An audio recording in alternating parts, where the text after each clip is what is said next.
안녕하세요 여러분, 저는 여러분의 한국어 친구는 답니다. So today I am finally answering your questions that you asked me for the Q&A video that I requested you guys to ask me questions for.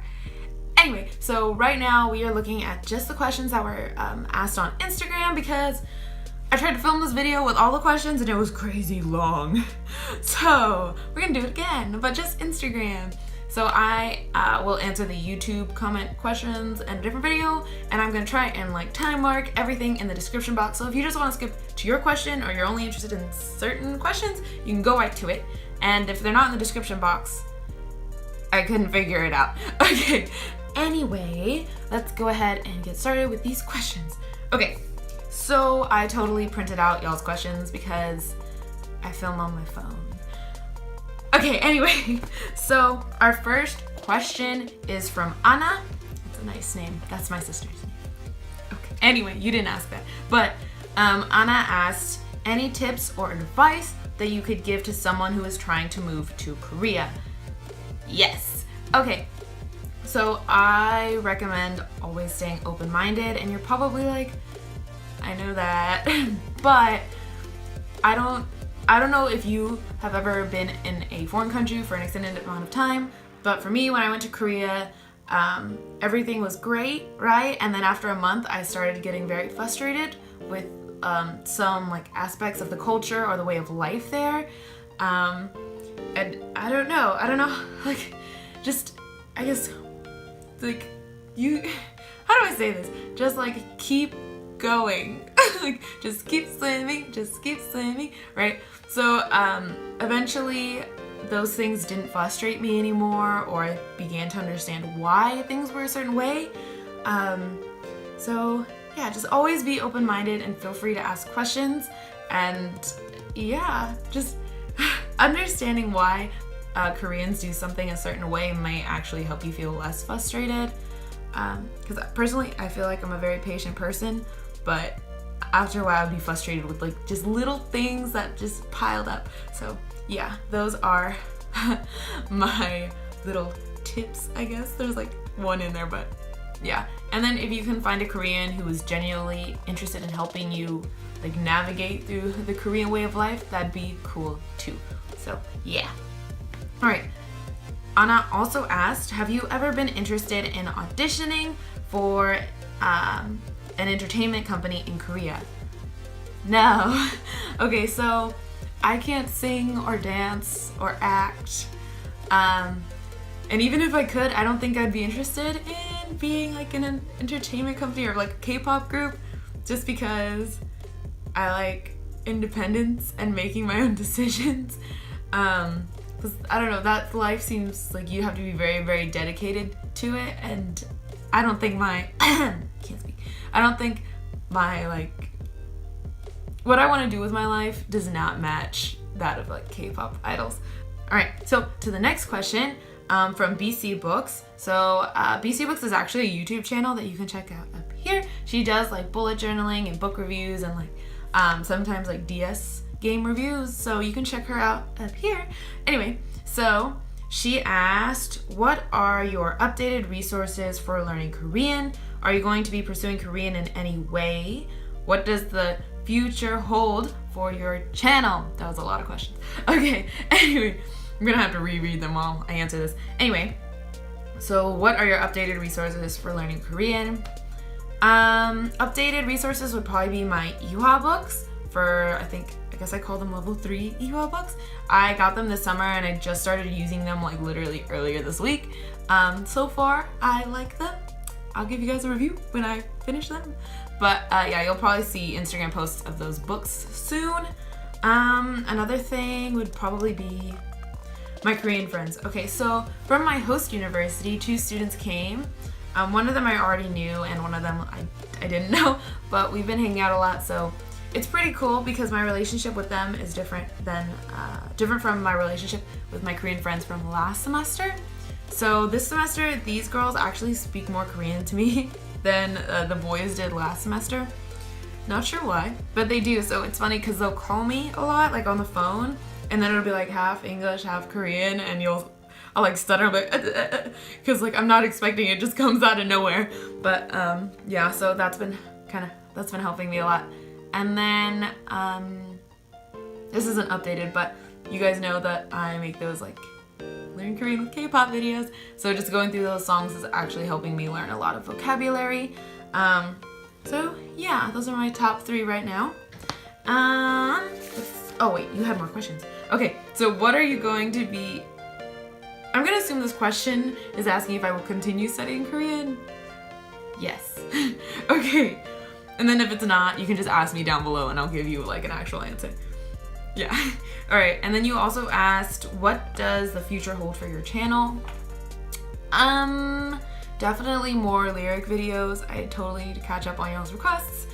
You guys also requested like more learn Korean with K-drama videos and learn Korean with OSTs.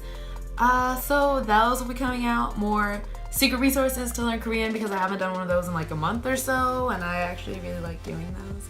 And hopefully more textbook reviews because I haven't done one of those in like 2 months either. So yeah, so those types of videos and definitely more like study with me videos. And if you have any other type of videos you'd like me to make, go ahead and let me know down below. I like y'all's ideas. Okay, dang, I'm like getting a little too excited here. All right, so our next question or group of questions is from sailorluv. So she asked, how did you start studying Korean? Did you start by taking classes or did you study on your own? So I've done both. I first started learning Korean by myself for 2 months, because I was preparing to go to Korea. And then once I arrived in Korea, I took intermediate classes for a year.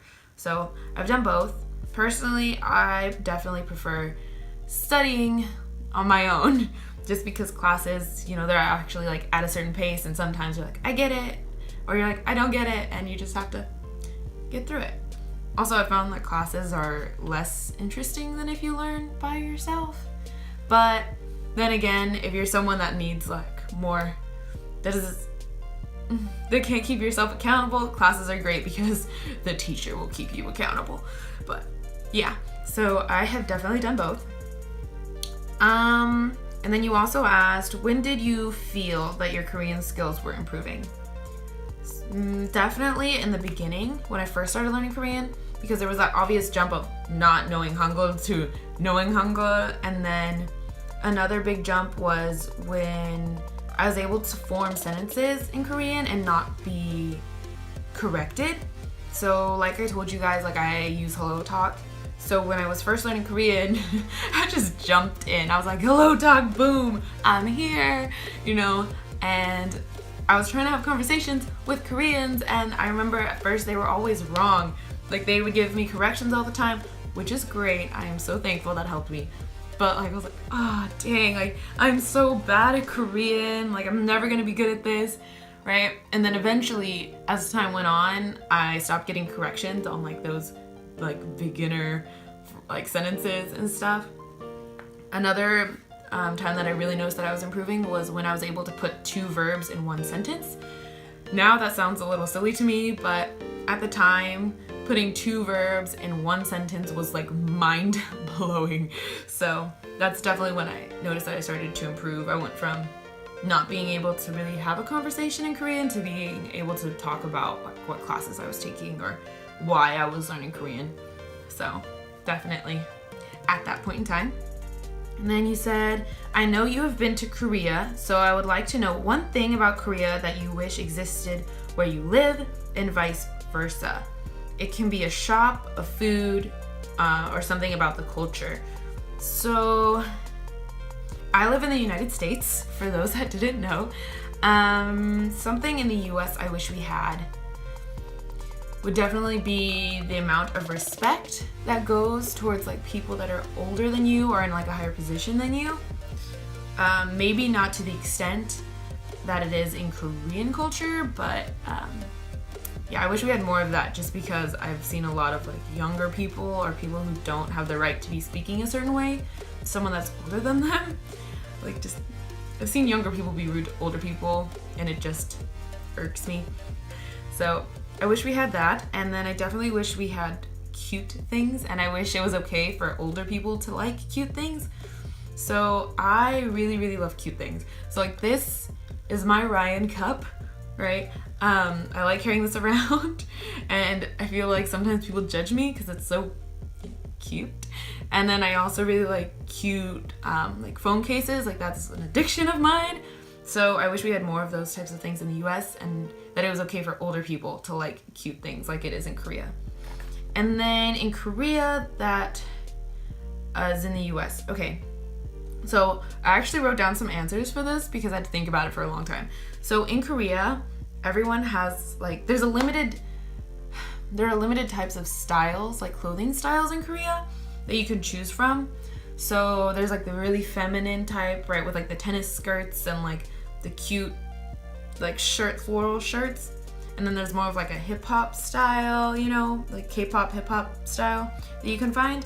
And there's not really like an in between.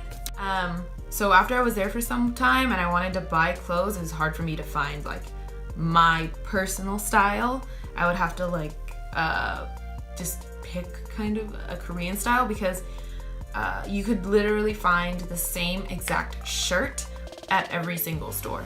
Like in Hongdae, there is like a street of stores, and almost every store is selling the exact same thing. So I wish they had more of like a variety of styles, like in the US. And then I definitely wish they had more salty snacks. So in the US, I didn't realize this until I went to Korea, but our snacks are kind of salty. And when you go to Korea, they're all sweet. So if you buy a bag of Cheetos in Korea, they don't taste like American Cheetos. They're sweet. So, I mean, being different is good. It's just not what I was expecting. So I definitely wish there were more salty snacks in Korea. Okay. And then you also asked, what is something you regret doing or not doing while studying Korean? Okay, this one is probably like the golden tip for everybody. I regret holding myself back when I first started learning Korean. So, right, earlier I said that I would message people in Korean, right? So that I am proud of myself for. But something I'm not proud of is how I wouldn't speak Korean that much. Like I would do it here and there, but really not as much as I should have been doing it. And once I got to Korea, I was kind of shy. So I wouldn't speak Korean to a Korean person unless they only spoke Korean, just because I felt uncomfortable and I felt like, you speak better English than I speak Korean, so why am I going to waste your time trying to speak Korean? So just holding myself back like that, it kept me from improving. For example, I have a friend who went to Korea only knowing very, very, very basic Korean. And after a semester, he was like at an intermediate level of Korean just because he wasn't afraid to speak to people and make mistakes. He would just walk up to people and start speaking Korean to the other students, and they would all go, oh, right? So he has improved in a lot of languages actually, because he speaks Mandarin and I think he speaks Japanese now. And yeah, so I need to be more like him in that respect. So don't hold yourself back when it comes to speaking just because you're shy, because after 3 months or 4 months, you'll be wondering what level you would be at had you been speaking from the beginning. So I regret that. And then something I should not have done that I did do is not learning the difference between like 동사 and 형용사, or verbs and adjectives. So when I was learning Korean, I did not have like lists that told me specifically, oh, this is a verb, this is an adjective. And I didn't realize how important it was in the Korean language, because some grammar structures, they're different depending on whether it's actually a verb or an adjective. So I wish I had known that, because when I got to my intermediate classes in Korea, it was very, very important to know the difference between those words. And although I could guess the difference, it wasn't always right. So I'd end up making mistakes that I could have avoided had I learned the difference between those words in the very beginning. So if you're starting to learn Korean, and you use my videos, there's a reason that I put like 동사 and 형용사. I'm just trying to help you guys out. So yeah, definitely learn the difference. Okay, our next question is from Tete. So I didn't know how to pronounce your username, so I totally looked up your name. But yeah, so you asked, why do you study German? By the way, I can help you if you have any questions. Thank you. So I am studying German because I'm going to Germany this winter to go visit my lovely, lovely friend Laura. And when I go like traveling, I always want to know like the native language to like at least a little bit. So since I am going to Germany, I was like, let me try and learn some German. I don't know how far I'll get or how good I'll be, but I want to at least try because it'll be really cool to go to Germany and hear German and actually understand a little bit of it. So yeah, that's why I'm learning German. It's more like trying and failing, but yeah. Okay. We're almost done. So our next question is from Tina. So Tina, you asked, why do you study Chinese and do you think Korean is easier than Chinese is? So Chinese is actually my first love. I started learning Chinese when I was in 6th grade, so I was about 11. I just saw this beautiful Chinese book at the book fair and I was like, I have to have it. I don't know why. I think like I just thought Chinese writing was beautiful, so I was like, all right, time to learn Chinese. I don't know what I was doing. Like I didn't have any friends that spoke Chinese. I didn't have a Chinese teacher, so I obviously failed. I remember the kids would like comment on how I would make funny faces sometimes when I was reading my book because I'd be trying to pronounce things in Chinese and it wasn't working. But so Chinese is my first love and it's actually the first language I studied or tried to study. And then in high school and in college, which I'm still in college, I also studied Chinese. I don't really study it anymore, but I'm trying to review my Chinese because after going to Korea, I forgot almost everything. Yeah, all right.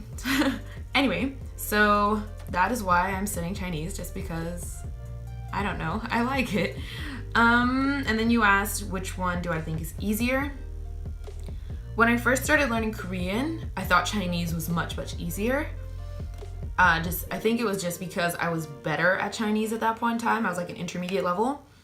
And then like once I started really learning Korean and I got to about an intermediate level, like in both languages, at an intermediate level, I think Korean is just a little bit easier for me personally because they have an alphabet. Yes, alphabet. And so I can read words that I don't know and actually look them up as opposed to like drawing them and having to look them up. In addition, like Korean has like spaces between the words so I can see where a word ends as opposed to in Chinese where it's all just together. So yeah, I think for me personally, Chinese is like a little bit harder, but it's not harder necessarily because it's more difficult. I think it's different. So yeah, I'm sorry, I don't know if that was like the answer you wanted, but yeah, I think for me personally, Korean is a little bit easier. Okay, moving on. Oh wait, and Chinese grammar is more like English grammar, just putting that out there. So when I first started, I was like, Chinese is easier, it's more like English as opposed to Korean where the verb is like at the end. Okay, cool. And then I'll answer the rest of y'all's questions. Maybe I'll be wearing the same thing. Maybe I won't. I got to get to class now. I'm gonna be late. Okay, so bye. Kind of, not really, because you'll see me in like 2 seconds. Okay, so I'm back. It's like the PM now. Anyway, so the background might be a little yellow, but let's finish those questions. Okay, so I'm sorry. All right, I think we left off with.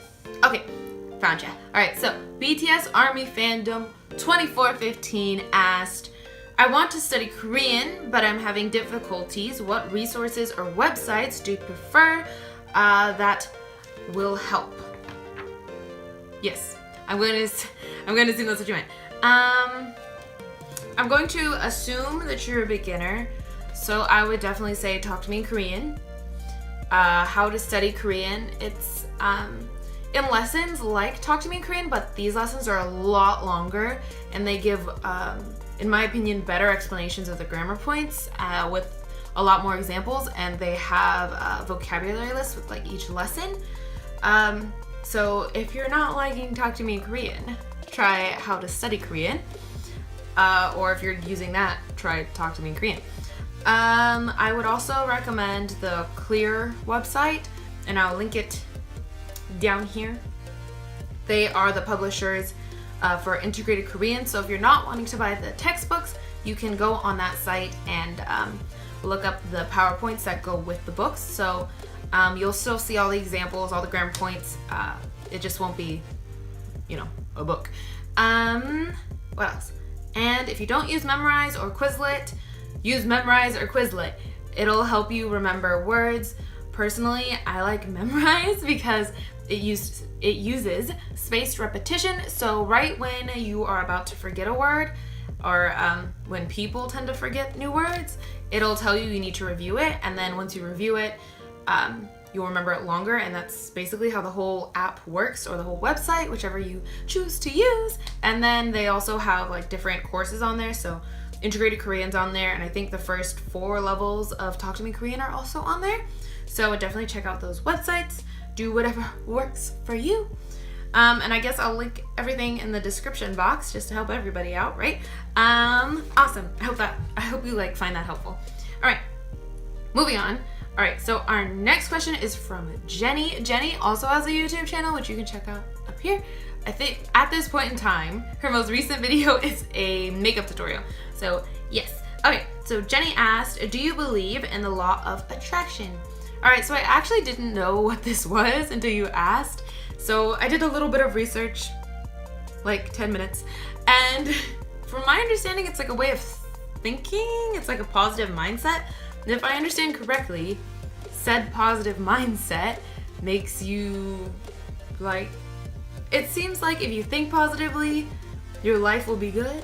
I think that's what it was saying. So I guess I do believe in it. I guess if you focus on the positive things in your life, then you'll only see the positive side.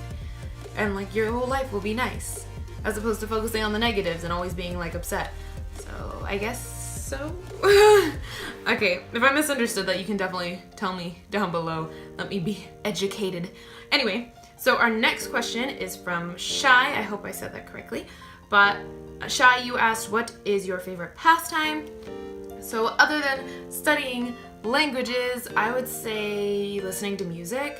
And that sounds so everybody does that, but I love music to the point where I put in my headphones, I'm walking across campus or into class, and I feel like people don't talk to me because I'm listening to music.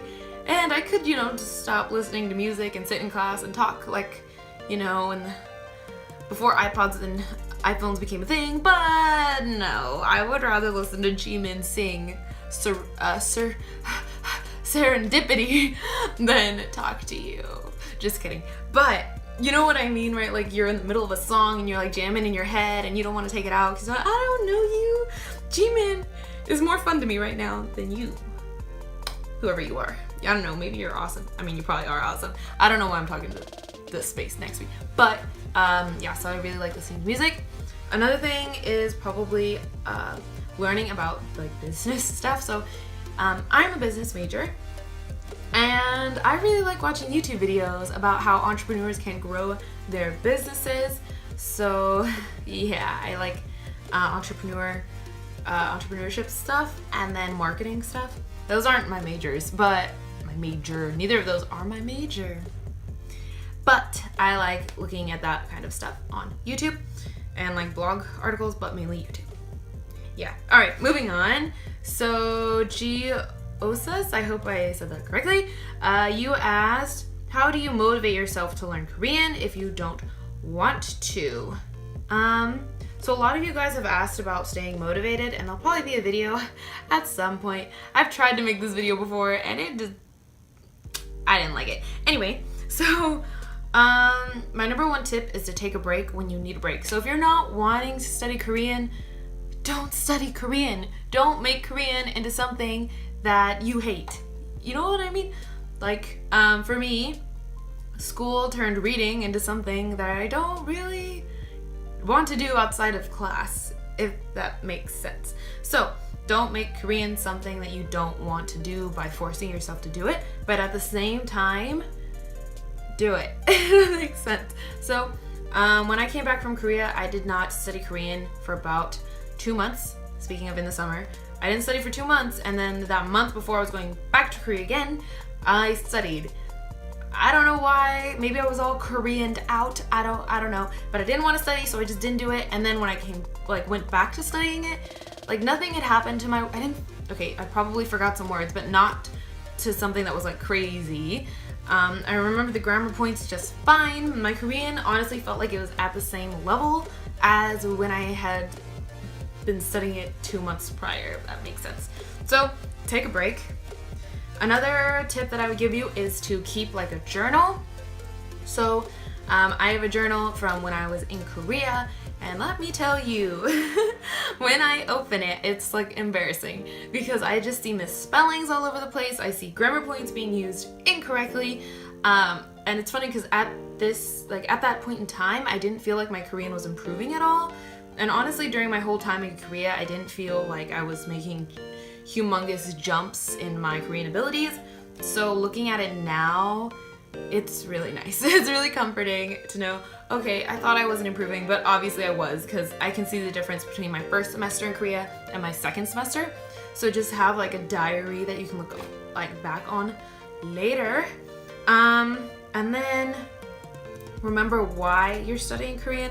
So for me, even though I don't have any plans to go back to Korea like right at this moment, like I don't know when I'll go to Korea again, so my motivation is kind of like low. That's honestly why I made this YouTube channel, because my motivation was so low. But then I also remembered that my friends, like I just said, my journal is written in Korean, and my friends wrote me like lovely goodbye letters in Korean, and I don't want to not be able to read them 5 years from now, if that makes sense. So a lot of my Chinese I have forgotten. So when I look at my diary entries from my freshman year of college and high school, I don't really understand them because I don't speak that level of Chinese anymore. So I don't want Korean to end up like Chinese is for me right now. So I guess just remember why you are studying Korean. All right, good. I hope that answered your question. Awesome. Moving on, we have another question from BTS Army Fandom 2415. I'm gonna assume you're a girl.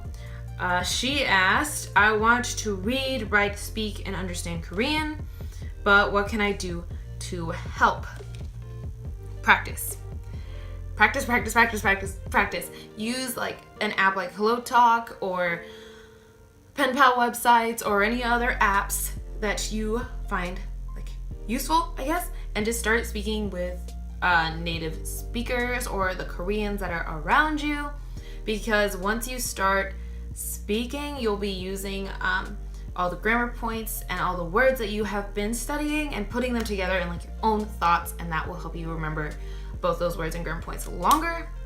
And when you have to make sentences on the fly, you just improve. I don't know how to say it, but if you're reading, that's great. You'll become more aware of like how sentences are supposed to be formed and how they're supposed to like sound, and how grammar structures are like which structures are used in which situations. And then writing, just texting your pen pals.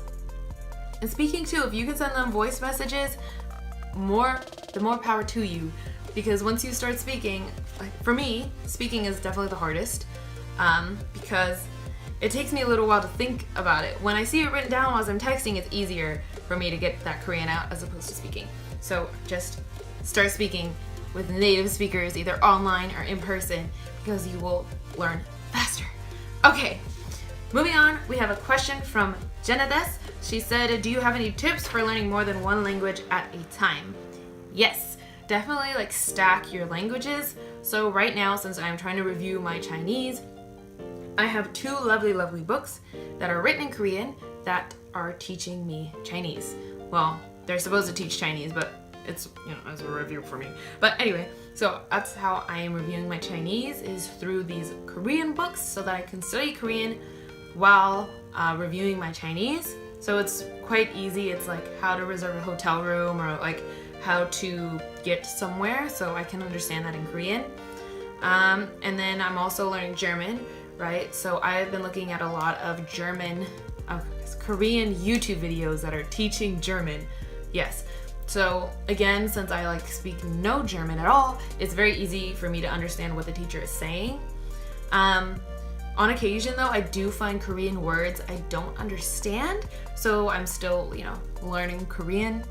So yeah, when I have more tips, I'll let you know. But for right now, just stacking them. I mean, you could always try like doing that folded paper thing that people do with all their words in each language, but I haven't done that, so yeah. All right, moving on. So Leah, I hope that's how you say your name. So liyahhhlovesyou says or asks, what was your go-to snack or favorite food when you were in South Korea? Love you. Love you too, Leah. I hope that's right. Okay, so my favorite snack was definitely like flavored milk. So in the CU or like the convenience store, I would always go in there in the morning and buy like flavored milk. So personally, I did not like the banana milk that we see in K-dramas. I was so sad. But that's okay because they also had watermelon, strawberry, coffee, chocolate, melon. There were so many different flavors that, you know, it's okay that I didn't like banana. So I'd always get one of those little milks before class, and then I would grab like a triangle kimbap. So I always got the one with the tuna, or if they had just vegetables, I'd get that one. So those were definitely my favorite snacks.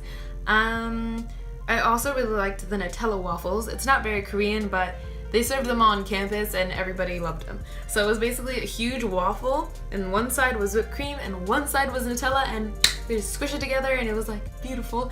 I'll put a picture over here of my friend Laura hugging her waffle because they were so delicious. Okay, so those were definitely my go-to foods. And then my favorite food would probably be kimchi cheese bokkeumbap, which is kimchi cheese fried rice, or like mixed rice, not really fried, yeah, mixed rice. So every Monday, my exchange and I would go eat at this restaurant, and we would always order the cheese kimchi bokkeumbap. So when it got to the point where we would go in, they would greet us, right? And they would just start bringing out the ingredients because they make it in front of you. And they wouldn't even ask what we wanted. They would just bring it out, and then we'd be like, you didn't even have to order. And they were like, we know this is what you want. This is what you came for. And we're like, yeah, it is. So that was definitely one of my favorites. Another would be samgyeopsal, or like the barbecue, just because of the social aspect that comes with eating samgyeopsal.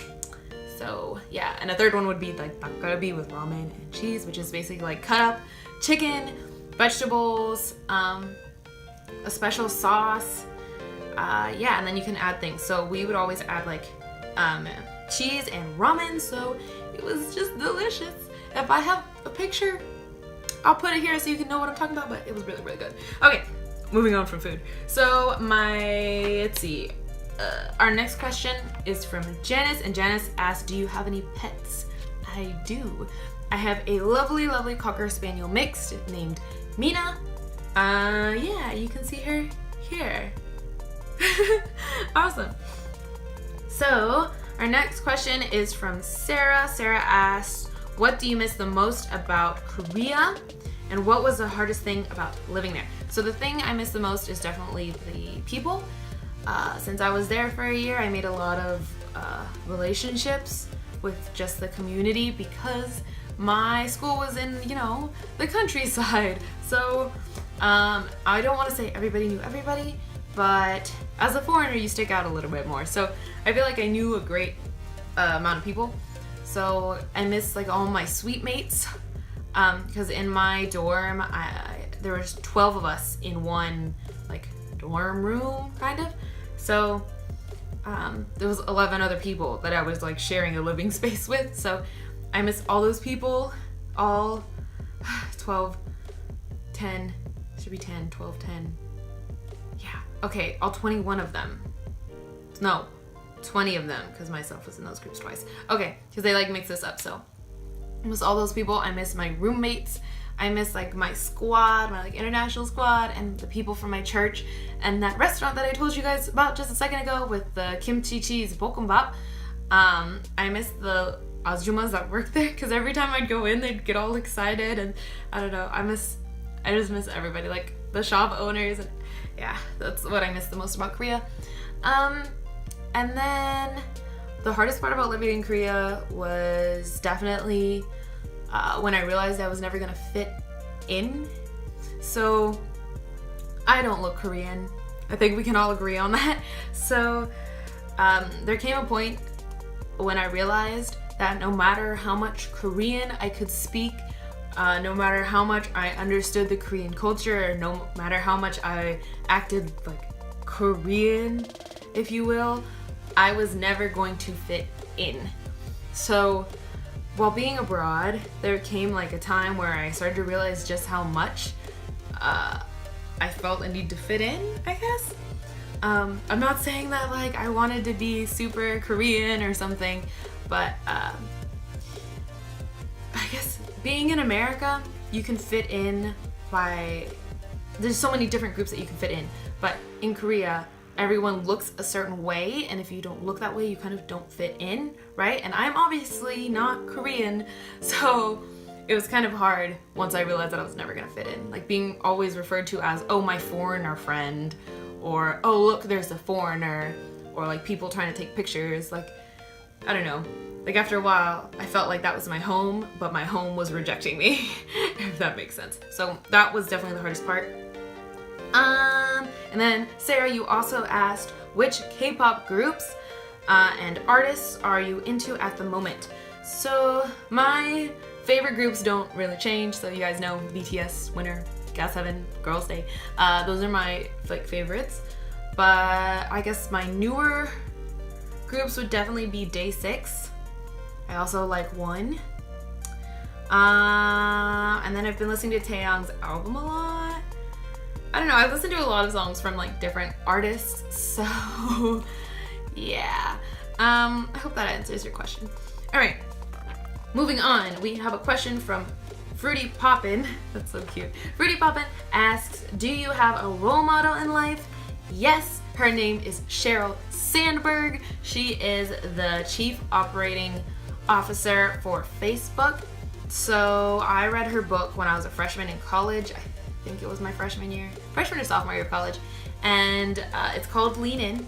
I will link it down below if you would like to read it, but she's basically talking about how women can operate in the workplace with given like all the difficulties we have, just like the sexism and having a family while still working, and how you can negotiate to get your salary higher, just little things like that. She goes, well, I guess they're not little, they're kind of a big deal, but she just talks about it in her book and how you can kind of fight back, or in her own words, lean in or sit at the table with your career, just in the business world. And like I said, I'm a business major, so that book really resonated with me, and I look up to her a lot. So yeah, if you'd like to read her book, down below. Awesome. Okay, so our last question is from jjungshooked. And jjungshooked, you asked, are there any other languages you want to study in the future? Always. always. So in the future, I definitely want to study Japanese. I studied it when I was in high school for 2 years by myself, and then I forgot everything. See, I have a reputation for forgetting languages. So I want to relearn Japanese. I've always had a crush on Hindi because I just think the script is really beautiful. So I'm curious like about that language. And then maybe Greek, just again because I like the script. So yeah, I don't know if I will learn these languages, but I do have like an interest in them. And let's be honest, when I have an interest in languages, I usually go for it, at least a little bit. So we'll see what happens. Yeah. So that was all y'all's questions from Instagram. Hopefully this video isn't too long and I didn't bore you. But yeah, so I'll be answering your YouTube questions soon. If I didn't answer your question on Instagram, or you want more specific answers, I guess comment it down below and I'll answer it again or give you more information or something. And yeah, I'll see you guys next time. Tell them bye guys. Bye bye.